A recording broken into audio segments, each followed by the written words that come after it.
Stefano's going to take us on a tour all over Italy. But if you like, it's a lovely community here. Share your thoughts in the chat room. Tell us what you're drinking. Tell us where you are. And that is it. You know, those who have been here before have really appreciated the connection between different people throughout the country.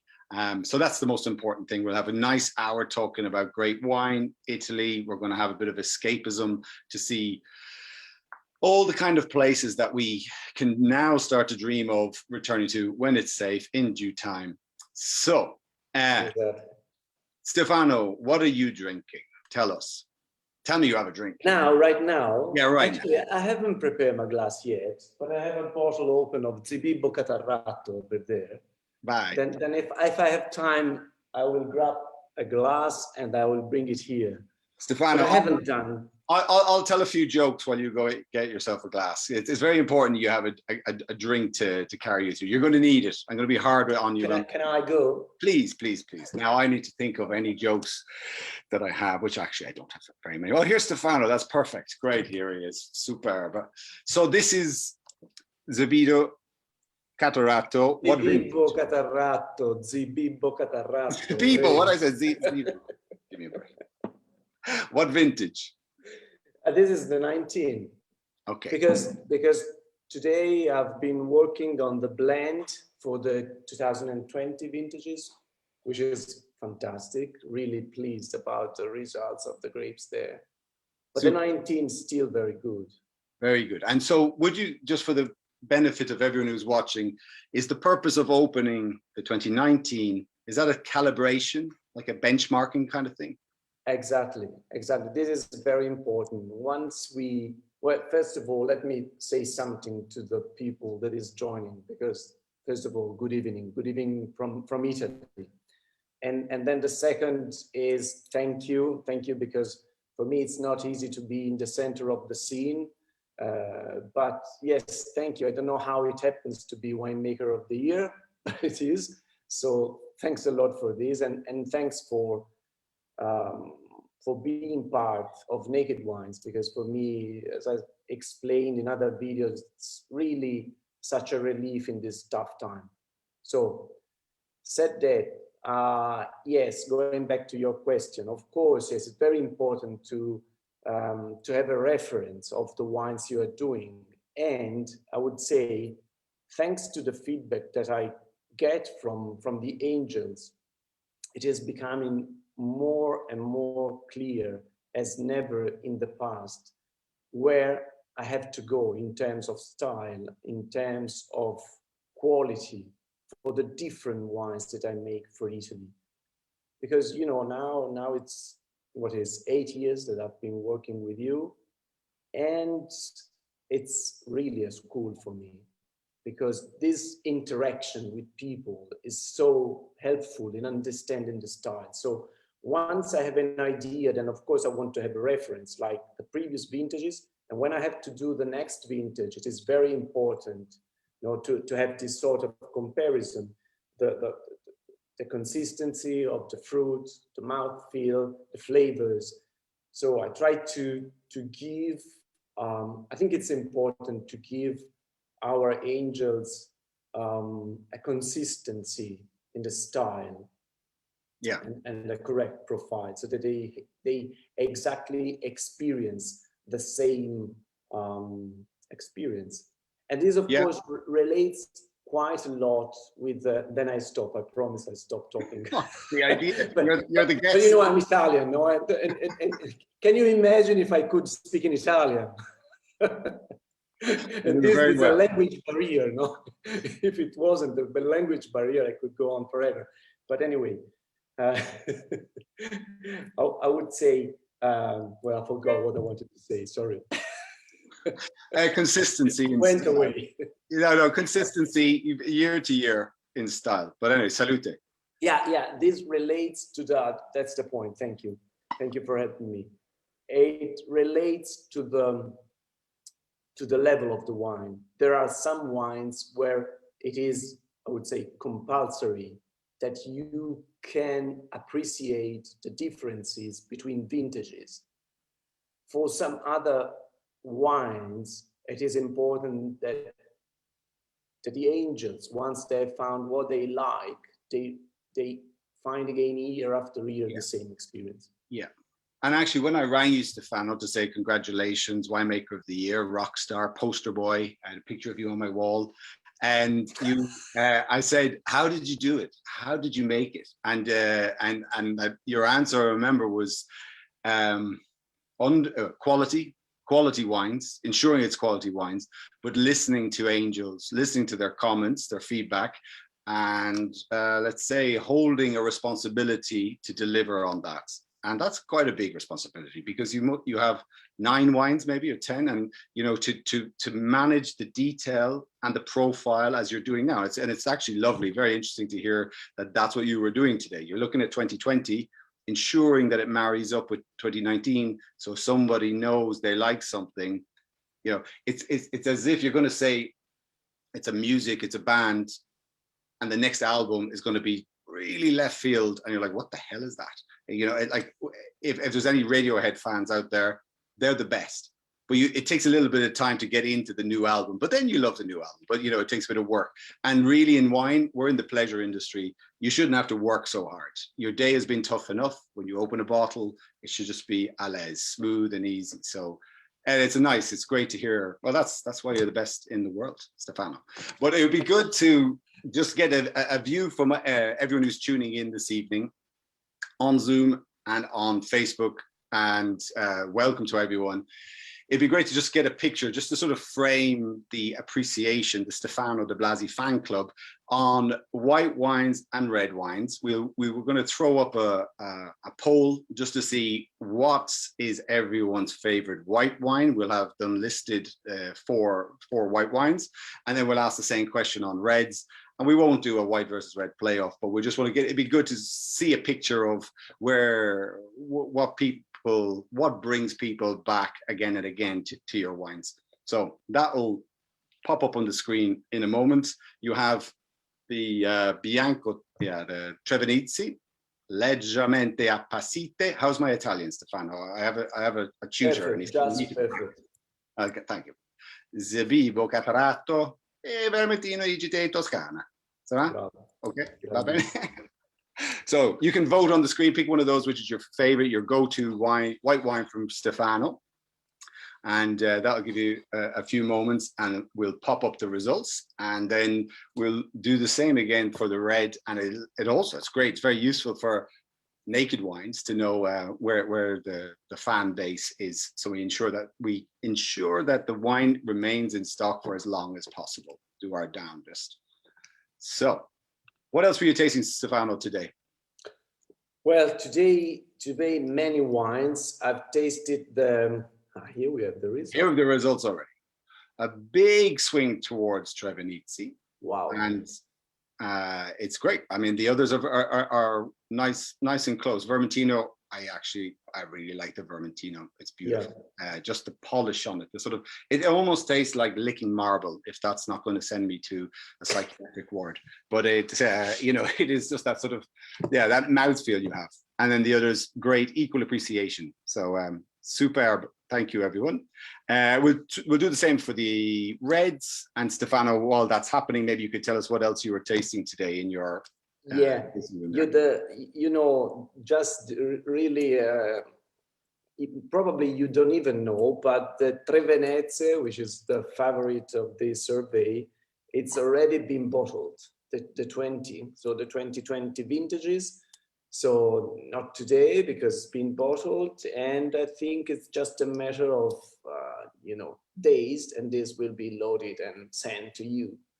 And again, very good vintage, very good quality. I think the profile of all the whites this year are very clean and clear, because the climate was very good. So all the varietal characters are really well expressed. Going back to my long tasting of today, I've been working also on the Uve leggermente appassite, so the 2 white wines from Sicily, and then on the IGT Toscana Red 2019. You know, the 18 won the gold medal on the International Wine Challenge. So the 19 must be, you know, at that high level. So we've focused a lot. And there's another little thing I wanted.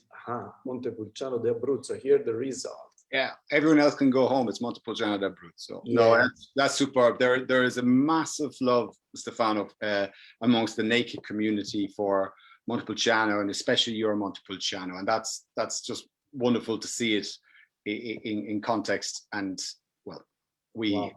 I think your Storato Grosso Toscana, which we might get an opportunity to touch on and talk about as we talk about the following project, but it would be good to just sort of frame it or share with people what it's about, let's say. And Montepulciano is like a warm hug when you come in after a challenging day.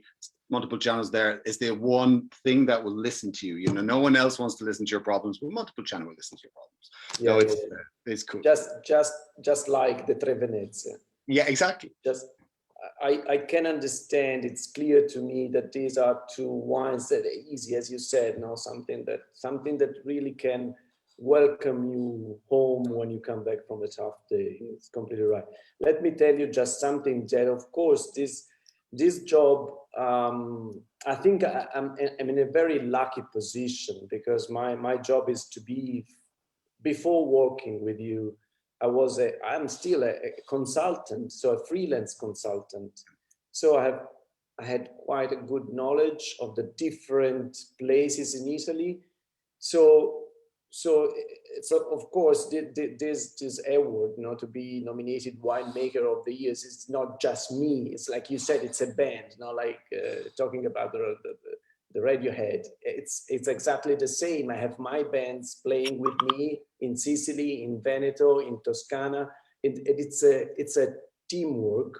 So the first, I have to thank them, and I thank them in front of you, because, you know, they all of the wineries where I started the project for you, Naked Wines, they really like the idea, the project, the style, and they are here to help me in delivering you the best wines that I can make and I can understand. So at the end, the whole model that I really like of Naked is that you are giving me the feedback. I have a sort of knowledge in techniques, in viticulture and winemaking, and I use it as a tool, you know, to take it out, this quality from the wineries, and bring it to you.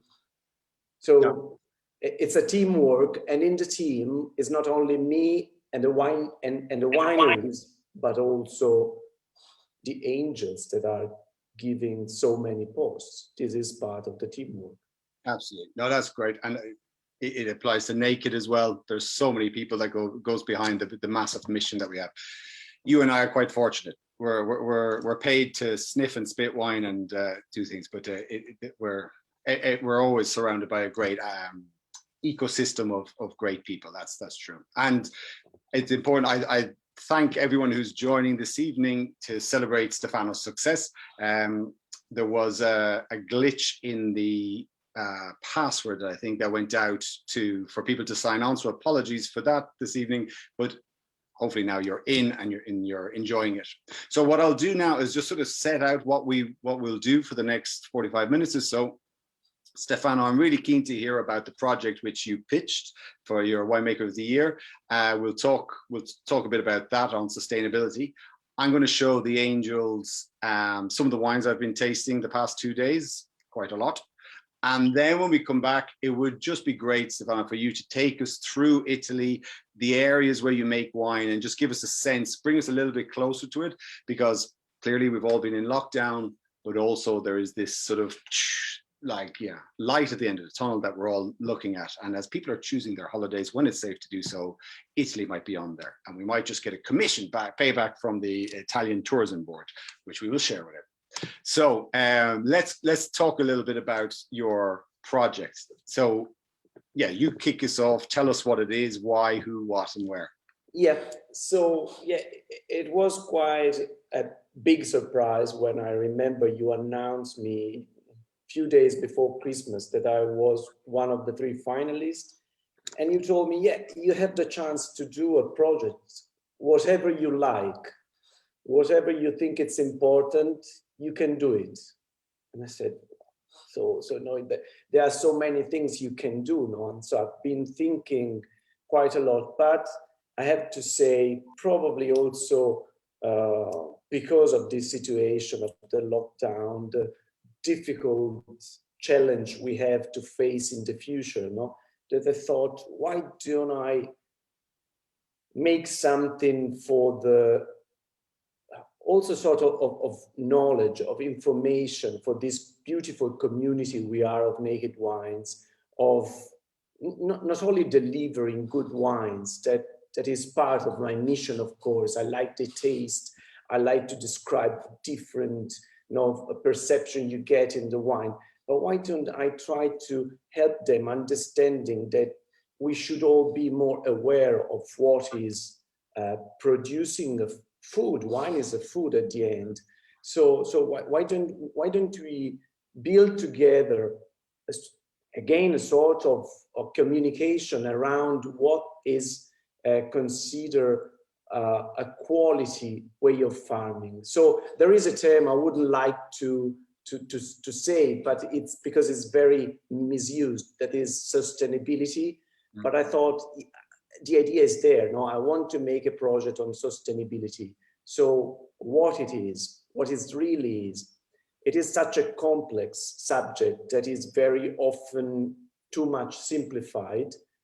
So I thought, well, this is a nice community where people is engaged and it's very linked one to the other. We can share ideas. So I want just to start the first, and then I'm sure it will come after, you know, a lot of ideas. But then I have to make it simple at the end. So what can I do directly for you? So I thought I can make 3 steps that are: 1, producing a red wine, because this is what I can do.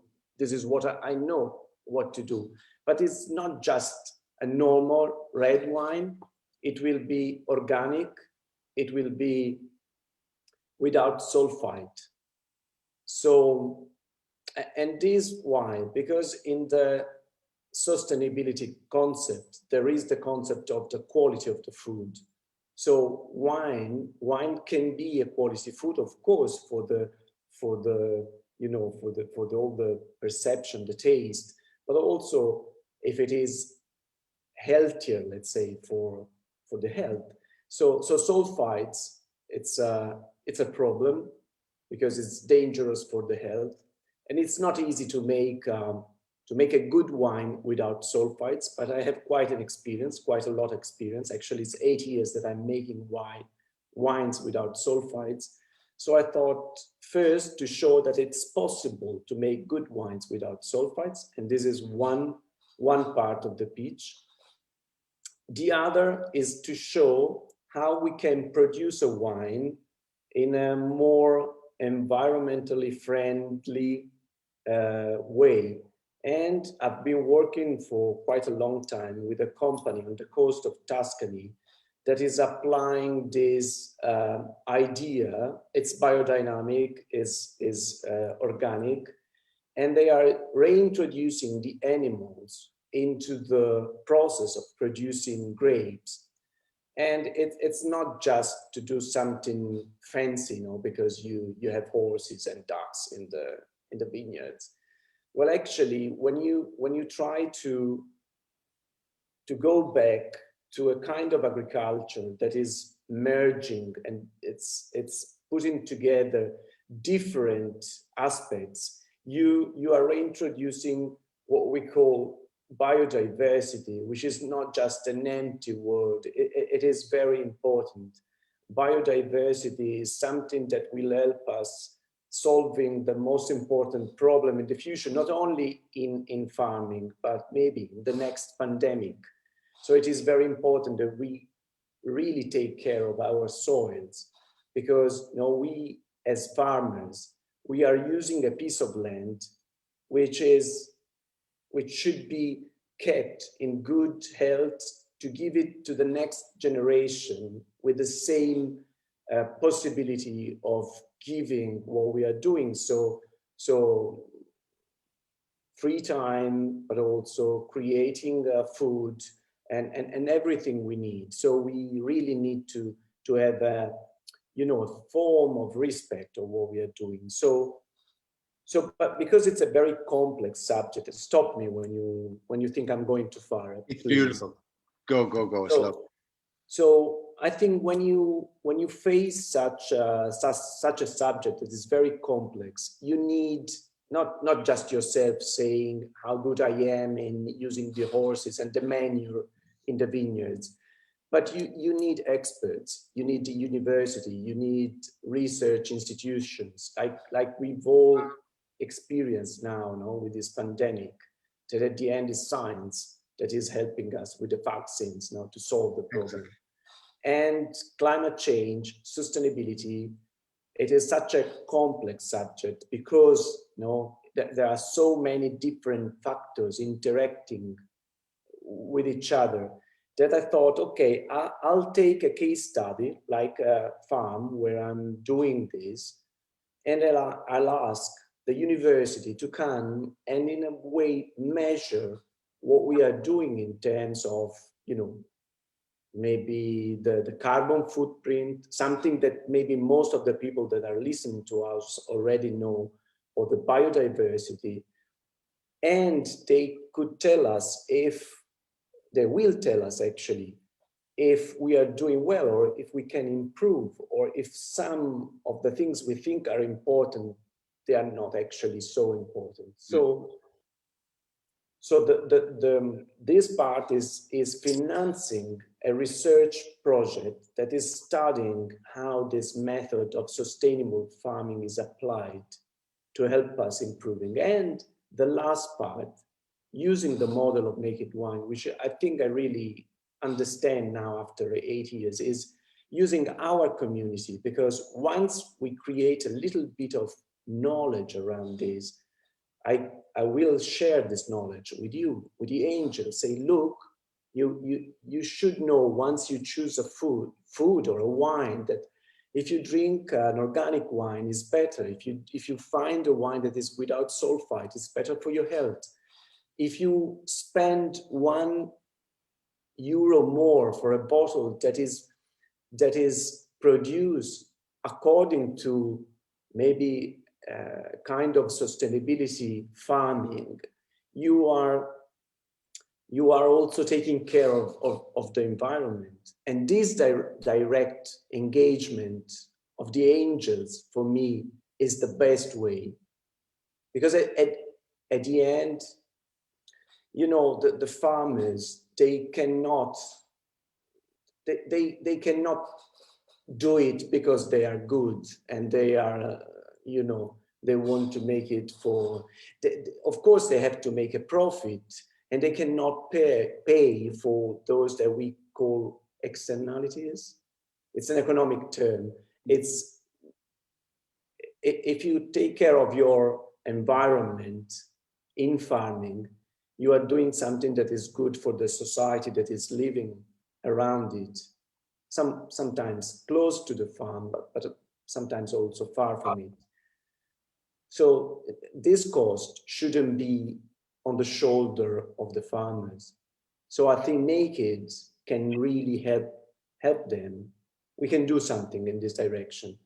And if we succeed, I will really be proud of starting this with you. Yeah, fantastic, Stefano. It's a pleasure, and we Naked and Angels are we're lucky to have your drive, ambition, vision, connections, and sort of a plan, a layout for all of this.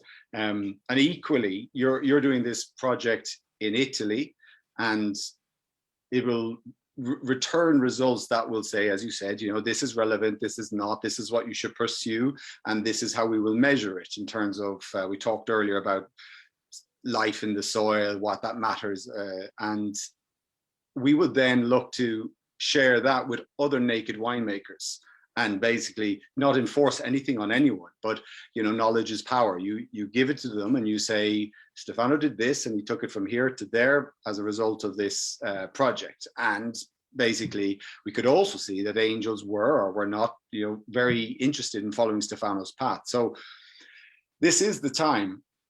This is definitely the moment to be doing such a project. And there was a couple of good articles in the papers last weekend, but one was almost an essay from Bill Gates about how his plan to save the world, sort of thing. And but it is about where we are now, and there's no faking it anymore. So every government that has policies, they need to do it. And we are a wine business. And as we were discussing earlier when we were chatting as friends, because we do business together, we're actually mates as well. But is, what impact wine has on the environment and climate change, and where we can find the areas to reduce, minimize, and contribute to our piece, doing our piece. And that's what Angels will be involved as well when this wine comes out. And please, Stefano, I think you will, but won't you please take us all on this journey, document it. And I should point out, on your winemaker profile, on your page, if people go to Naked Wine, Stefano di Blasi, your video, it's about 3 minutes long, and you tell this story, you frame it basically in one place. There's even geese and there's horses, so you can, if you're homeschooling tomorrow, just stick that on instead and put it on repeat, and everyone's going to have a good time. And you let people know, you get a little bit closer to it. But it'd be great if you kept us all up to date with it. And lastly, I would just, for the interest of those watching, this will be a 2021 vintage harvest wine. So you will pick these grapes in September, and Angels would receive it. They can purchase it in March, June 20. Yeah, April 21. I'm going to say June. Yeah, okay, the spring. Oh, under promise, over deliver, is what we learned in the past year. But in the spring, the late spring, the very late spring, early autumn. And how about that? No, it's brilliant, Stefano, and I can see some of the comments coming through, and they very much appreciate you taking this initiative. Why don't you just, if you don't mind, telling everyone what you shared with me about Tommaso, your son. Yeah, lovely Tommaso. Yeah, actually, I forgot that part. I think as everything, it is I think we should change the culture and the knowledge around this, and you start this transition towards a new vision of what should be the environment or the quality of food. You have to start it from the schools. So Tommaso is my kid. He's 8 years old. And I thought, in a 3 minutes video, you have to show something that is based on something, let's say, information, real information, and something else that must be more emotional. So I thought, of course, every dad loves his kid, but he has a cute face. He's 8 years old. No, they are fantastic. This age, they are fantastic. But the idea is, I will bring this information, this basic knowledge of sustainability, of ecology, of agroecology into the school. And for me, it's quite easy, because in the village where I live, which is just outside Florence, they're doing something very good in the school, and the kitchen of the school. They just use local food and organic food. So at the end of this video, you will see my kid telling that he's eating only organic food and he feels strong as a lion. And the funny thing is that there is the voice. It's a British kid, that they are best friends, because my best friend, he's married with a British lady, and of course his kid speaks perfect British. So I asked him, could you speak over the voice of Tommaso, so that people listening, they will understand better. Yeah. So you will find it there in the video. Yes, but so at the end, schools, I think it's important. We have to start this, this information we have to start in the school, because they will change. They will be the generation that will change our, you know, our planet, I guess. Yeah. I hope.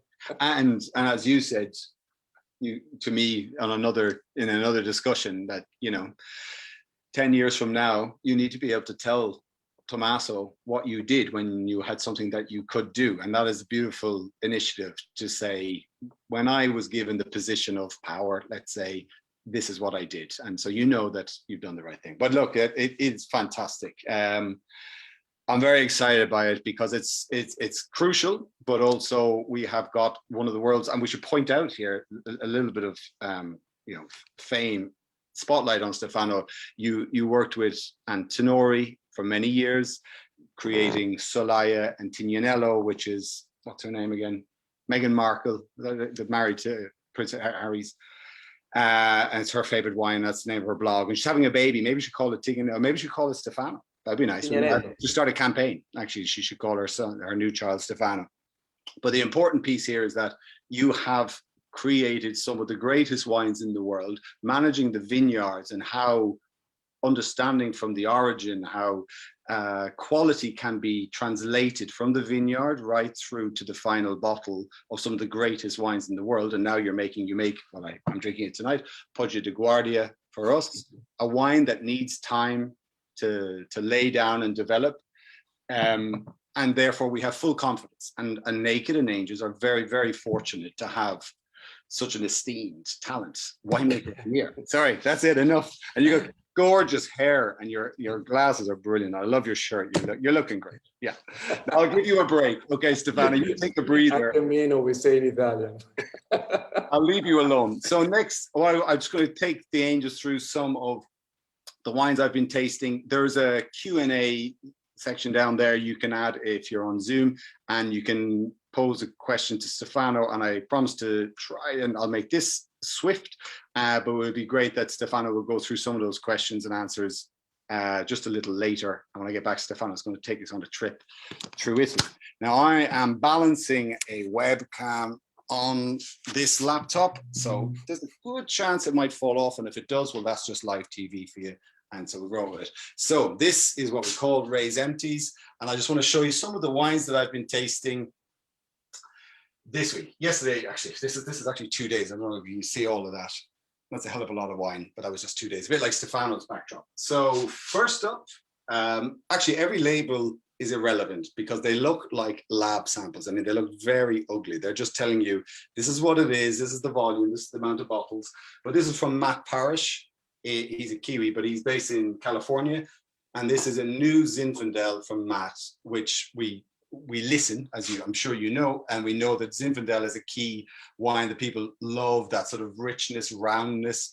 And Matt is the man on the ground, and he's taking this from very old vines. The old vines give a bit more power, a bit more richness to it. So this wine will be coming online, I'm going to say around July. Everything I say has a little bit of a breath on it.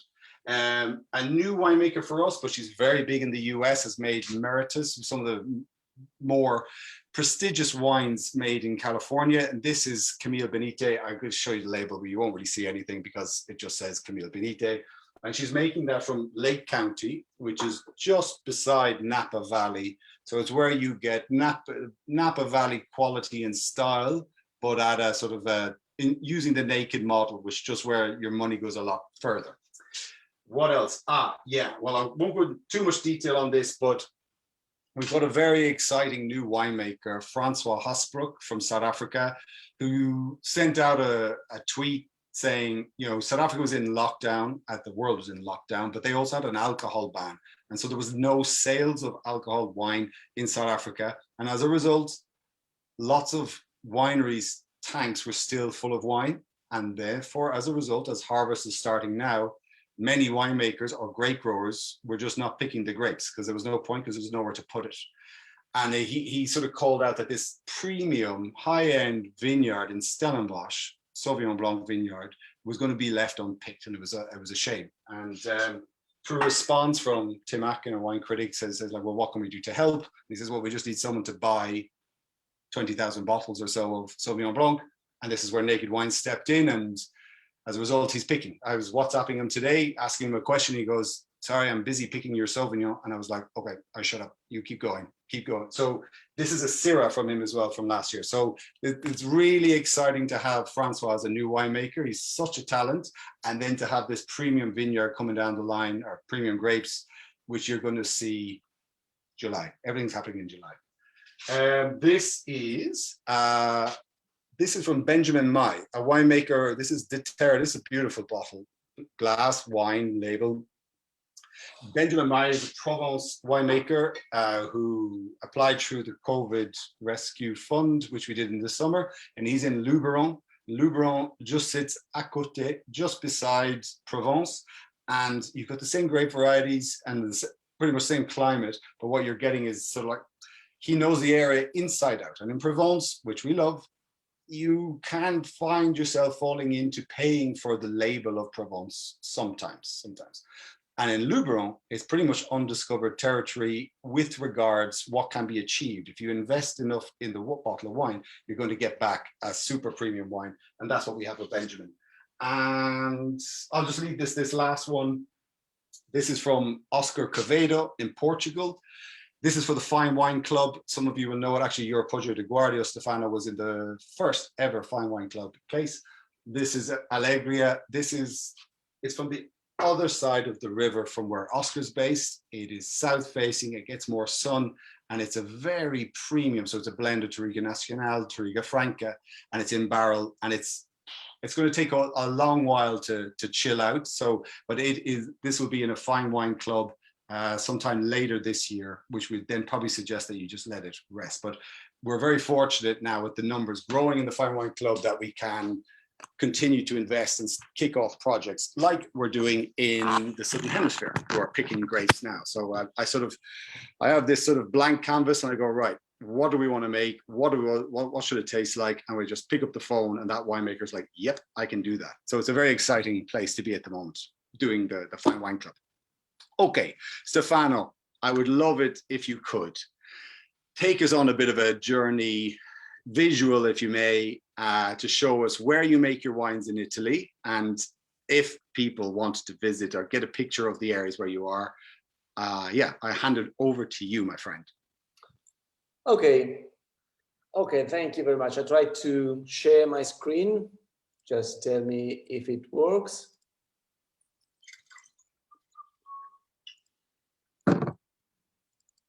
Okay. Yeah. Now I think now it goes. So I thought the idea is just have a look to the. Can you see the? Yeah, map? That's perfect. Yeah. So you are there. I'm here. Yeah. I'm here. So starting from the north, you know, the place where I make the Tre Venezie, Pinot Grigio and Pinot Grigio Blush is here. Actually, yes, in this place here, we are very close to the Lake of Garda, mm-hmm. and at the foot of the Alps. So it's quite a northern place in Italy. So even the climate, so you can understand why the wine has such an acidity. They are so fresh and crispy. Yeah. Then just quickly fly over Italy to show where they are. And maybe after this, I will show some of the pictures I've prepared for you from the different places. Perfect. So then Tuscany is here. You see Firenze, Florence, and Siena. Tuscany, it's this. Yeah. It's here. And we produce, here is the Chianti Classico region. It's the region between Firenze and Siena. And here I produce the Sterrato Grosso, Poggio di Guardia. It's here on this hill, so in the central part of Italy. And then the Vermentino is made on the coast. Actually is made here, near Talamone, in this place here. So again, very close to the sea, which is a very important climate environment. And then going a little bit more south. Stefano. Yeah. You told us Sterrato Grosso and Poggio di Guardia, but also in Tuscany you would have the Chianti Classico. Yeah. And the Toscana. Yeah, okay. The Chianti Classico is made here. Is made exactly, if we zoom in a little bit more, yeah, we have Badia Passignano where the Tignanello is made, and we produce our Chianti Classico here in San Donato. If I zoom in, yeah. If I zoom in, it's here. The winery is here. Great. And these are the vineyards, you can see. Yes. But let's go out from this. And then the IGT Toscana, it's a blend. I blend the Sangiovese produced in this area between Florence and Siena, which gives the acidity part. And I blend it with some Merlot and Cabernet Sauvignon coming from the coast. Sometimes I source it in the place of Bolgheri here. Here is the appellation of Bolgheri. And sometimes in Subereto, which is about here. Gotcha. And then the Montepulciano, where does the Montepulciano come from? It comes from here, actually from this little village here, Cerni. And you are 10 kilometers from the sea, from the Adriatic Sea. Vasto, it's a famous place for holidays. And then 20 kilometers on the west, you have the Maiella, which is a mountain, is one of the highest mountains of central Italy. So it's a very, I'll show some pictures later to show how this contrast between mountains and sea, very close one to the other, gives the intensity of this wine, of the Montepulciano, which is very light. And I've seen, while you were talking about it, one of the questions I was asked, how far is from Montepulciano? And this is a very common misunderstanding because Montepulciano di Abruzzo, Montepulciano, it's a variety. And Montepulciano, it's a village that is in Tuscany, which is, let me see if I can find it. It's here, Sinalunga, Bettolle, Torrita Montepulciano, here it is. Here is Montepulciano, and here is produced the Nobile di Montepulciano, which is an appellation. It's a dog. So don't confuse the Montepulciano village with the Nobile wine with the Montepulciano di Abruzzo, which is a variety that is produced in Abruzzo. This region here. Great. This region here. So and then going southern. Sicily, and you see we are at the same latitude of Tunis. Tunisia, yes. So can you understand from the Lake of Garda and Sicily, there is more than 1,000 kilometers, and there is a huge difference in terms of climate. Sicily is the most exotic for me region where producing wine, and you find this exotic taste in the wines. You know, they are so ripe, the fruit is so intense. And where is the place? The place is near Sala Paruta, which is I cannot see the name, but it's here. Yeah. It's here. So we are in the western part of Sicily. The Etna volcan is there. No, they're very famous. They're becoming very famous. Also, the volcanic soil wines. They're becoming very trendy, and they are produced here in Catania. But our white wines are produced there. So this is it. I thought maybe I could quickly mention few words about the wines. Maybe just stop me when you want. No, Stefano, everyone is in heaven. More Stefano, less Ray, more Stefano. I think that's the goal of the night. So maybe starting from Veneto, quickly. We have the Pinot Grigio blush. You know, the Pinot Grigio blush is one variety. There is a little bit of skin contact. The Pinot Grigio has a little bit of color, so it gives this tiny touch of color. And then the other two, the Pinot Grigio Tre Venezie. Look at the mountains. So no, you see these mountains. You see they are the pre-Alps. So they give this freshness to the wine because the weather there is more rain here. The temperature are lower. And then where do we go after Veneto? We can go in Tuscany, Chianti Classico. These are some very nice pictures. This is the Stefano di Blasi Chianti Classico. This is the typical, I say typical, not typical.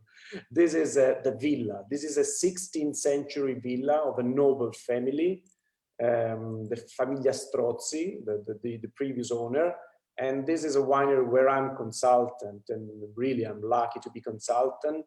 And the Chianti Classico has been actually the first wine that I've made for Naked Wines. And here is one of the most beautiful countryside in Italy, you can see. Because, you know, during the Renaissance, Florence and Siena, they were putting all the money they could gather in making this property in Tuscany better. And they invented the sharecropping system. So all the podere, so these houses that has fields and possibility and forest.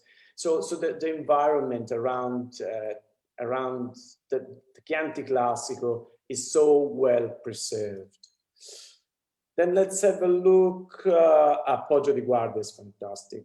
The place of Poggio di Guardia where I also produce the Sterrato Grosso. This is an organic, this is the first organic wine that I make for you. But look, this is one of the highest elevation of Tuscany. You can see, you know, the same landscape, but the perspective is higher. This is actually Poggio di Guardia, this hill over there. And here is everything you can see from this picture. This is organic, so no herbicides. You see, no, everything is really intact in this, and everything is surrounded by forests. It's a place when you go there, you don't want to leave it. You don't want to come away from this place. It's really a relaxing place. There is such a weather. And yes, and you see, I think from these pictures, from the color of the leaves and the bunches, you can understand. Look at the different color here. I like this picture because there are so many different flowers. This is what I mean for biodiversity. You must respect the soil. Now, when you use herbicides, you select some weeds. You reduce the number of natural weeds a lot.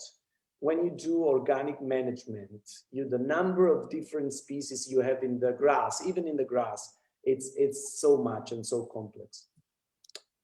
And then, yeah, on the coast where we make all together the Vermentino, this is close to the Tuscany coast. Again, because of the sea, very modern wineries, everything is made with the right technology. And here, the climate, it's different, it's warmer. These are the two guys that are behind the property. Vermentino, here is a vineyard of Vermentino. You can see the grapes here. Here we are at harvesting.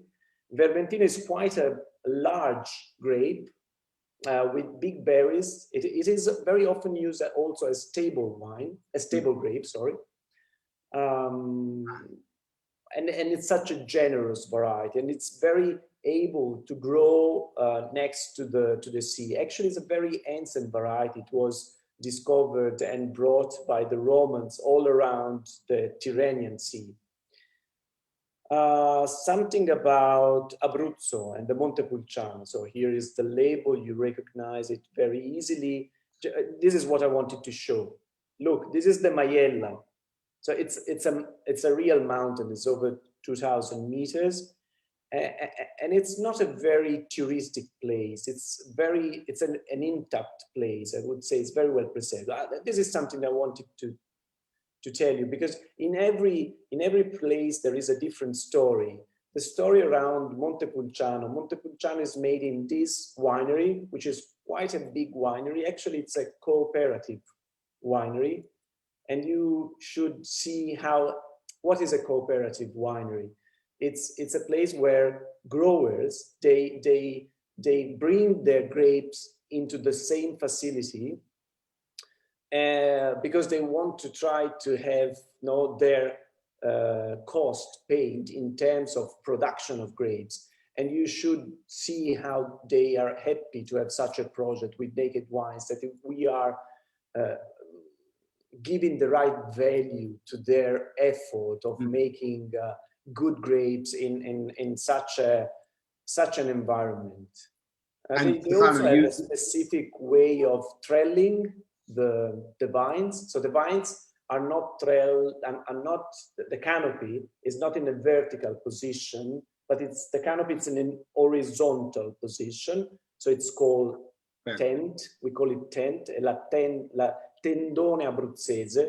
So it's the tent from Abruzzo. So it's a specific way of trelling the vines.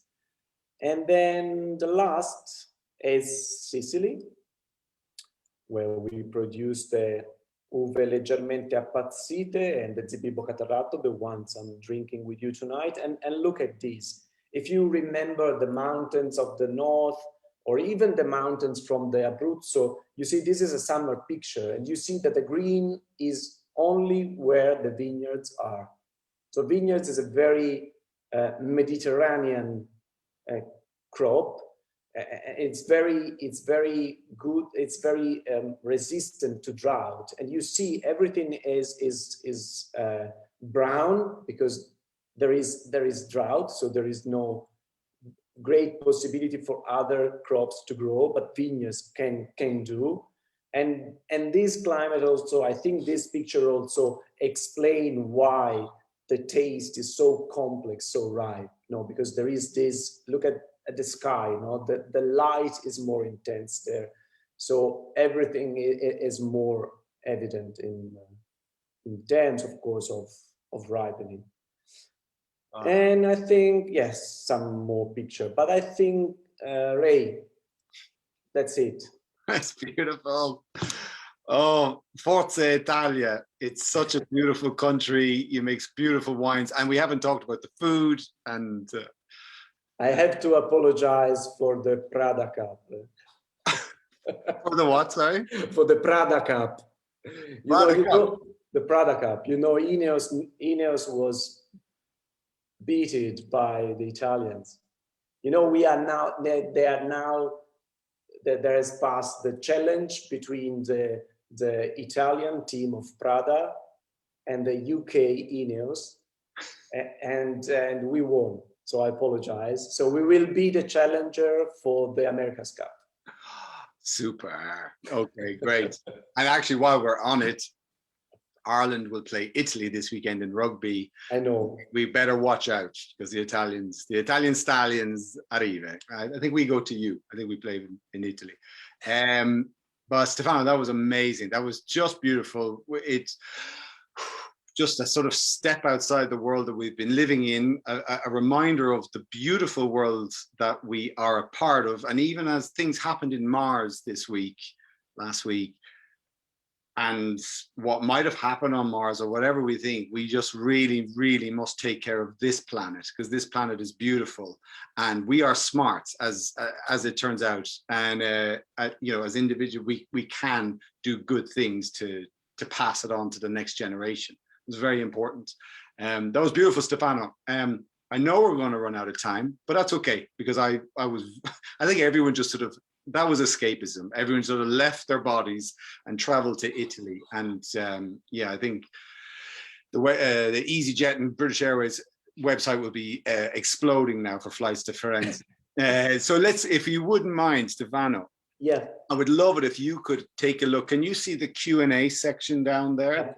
Yeah. There are, 35 or so questions there. What I will say to everyone, thank you for those who did put forward a question for Stefano. We will run a little bit over because that was just gorgeous and we couldn't ever speed that up. And then those whose question hasn't been answered, Stefano's wall will be a hive of activity. Please post it on there. He's one of the greatest people of Naked in terms of responding. And well, I don't need to sell Stefano. You've all just seen the magic that is Stefano di Blasi. So Stefano, please give us a couple of questions and answers there, please. Yeah, maybe I've seen, because I scrolled it down a little bit before, I'd see people asking if it's possible to make a tour of the vineyards. Of course you can. You send me a post and I will give you some indication on where and when, depending on which part of Italy you are. Then I've seen some interesting regarding the sulfites. Somebody was asking me, what is sulfite? It's a preservative. Yes, you're right. Like John's Scotto is asking, how do you produce a quality wine without sulfur dioxide? It's not easy, but can be done using, the attention that you can with inerted gas, filtration, temperature. So you have to manage oxidation and microbiology in a different way, not only through sulfur dioxide. And there was a question I've seen, what is sulfur dioxide for? Is for this. So to prevent the oxidation and also the bad microbiology. Simon Fisher is asking, is there any forum within Naked Wines for winemakers to exchange ideas about biodiversity? Yes, actually, when we meet together during the tasting tour, we always have a 1 day of session where we spoke about different subjects, and this for sure would be one of those. I think there was one question about the cork. Yeah, I cannot find it, but yeah, corks. It's a very debated subject. Screw caps for me are just fantastic. The problem is the acceptance by the angels. So that there is somebody who needs to have the natural cork, because there is more, there is more the ceremony in pulling out the cork rather than screwing and just opening the bottle. But in terms of quality of closure, they can be both very, very good. Absolutely. Let me see, questo l'abbiamo detto. Hi, Stefano, Michela Scott. When you take on a project like this, how long do you anticipate before you expect to see results?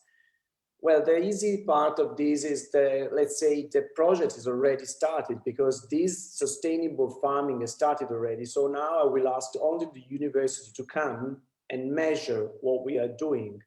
So in general, to see a change in the farming, you need, to turn to organic, you need 3 years. To turn to biodynamic, you need 7 years. So you need that time before you see a difference in terms of quality of the environment.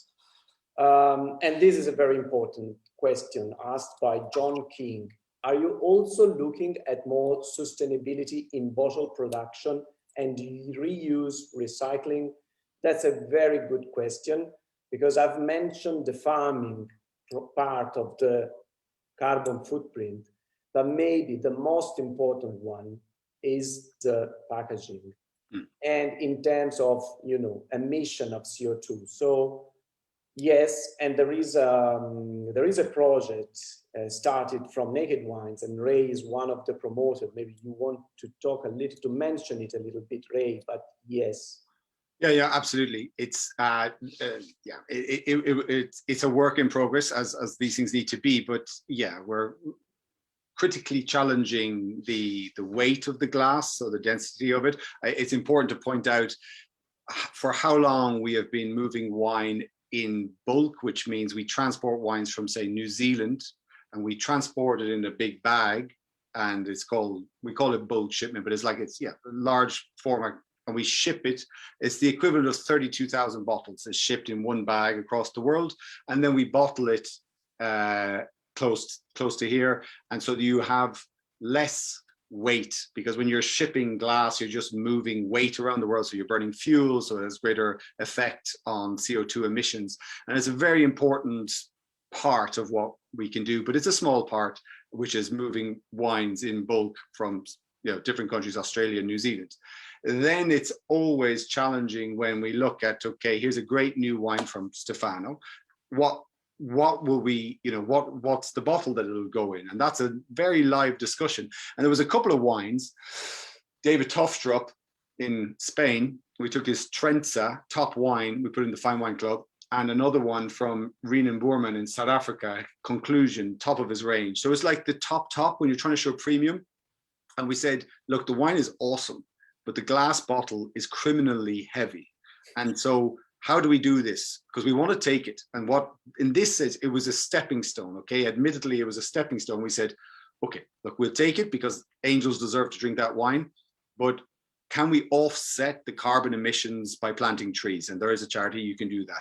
But that's a little bit paying your way out of a guilt trip, okay? So we did it short term, but long term, we've now changed those glass bottles and all the way down the line. So look, that's one small part of what Naked is doing.